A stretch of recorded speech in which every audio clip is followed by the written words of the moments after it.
Շատ կարևոր է քաղաքական առաջնորդների դերը հարցերի լուծման խաղաղ ճանապարհով տանելը։ Ինչքանով իրանք խիզախ կլինեն, համարձակ կլինեն, ինչքանով քաղաքական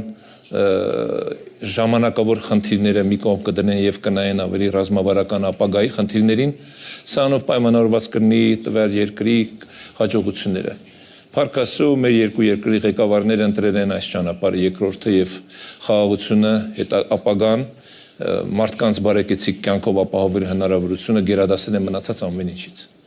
Ես նաև այն քաղաքական գործիչներից եմ, որ միշտ խոսել է խաղաղության մասին եւ փորձել եմ իմ քաղաքական գործունեության ընթացքում ինչ որ ձևով օգտակար լինել, որովհետեւ ինձ համար հասկանալի է մի բան. եթե ունեք հարևաններ, հարևանների հետ ապրում եք միայն խաղաղ։ Նույնիսկ կենցաղում այդպես, առավել եւս պետական մակարդակում։ Այլ ճանապարհ չկա։ Այլ ճանապարհը վեճ է, կռիվ է, անիմաստ ժամանակի կորուստ է։ Եվ ես էլ եմ շատ լավատես, որ իրականում մենք հաջողելու ենք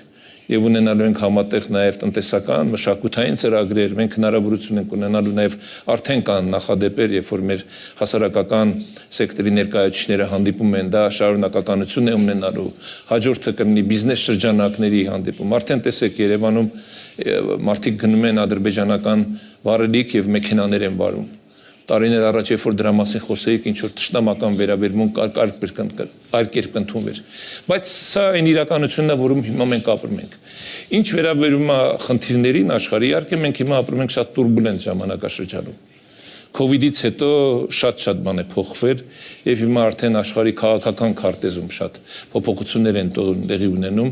եւ կառավարման մեթոդների մեջ փոփոխություններ են տեղի ունենում եւ այստեղ առավել եւս խնդիրներ են ունենում փոքր երկրներ, այսպես ասեմ։ Բայց ես չեմ թերագնահատում փոքր լինելու հանգամանքը գործոնը, ինչ որտեղ նաև սա առավելություն է, որովհետև մեզ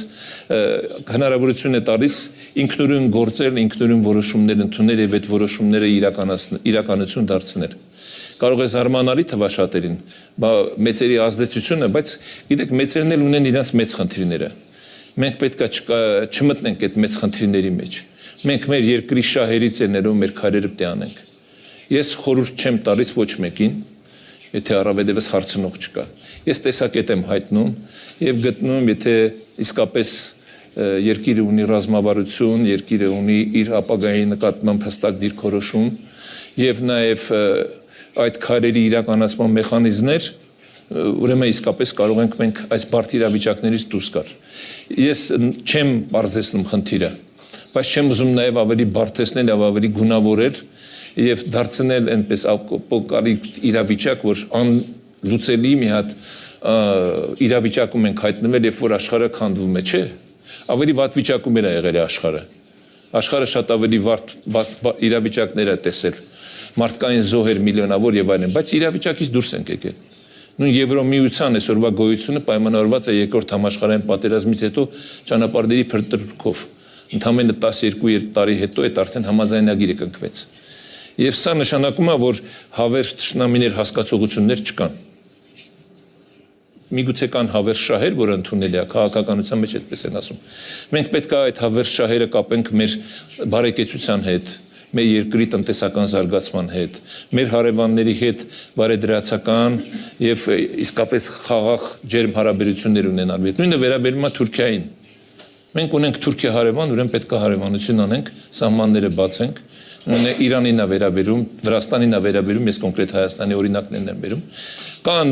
տարբեր տեսակի մոտեցումների միջարոց, տարբեր գնահատականներ իմ նշած երկրներում տեղի ունեցող իրադարձությունների հետ, բայց կա նաև Հայաստանի Հանրապետության շահ, որը առաջնորդվում է իմ ասած սկզբունքով։ Հարևանների հետ ապրել խաղաղ, բարեդրացական հարաբերություններով եւ միմյանց օգտակար լինել։ Միջարոց սա էլ է երկկողմանի։ Շնորհակալություն։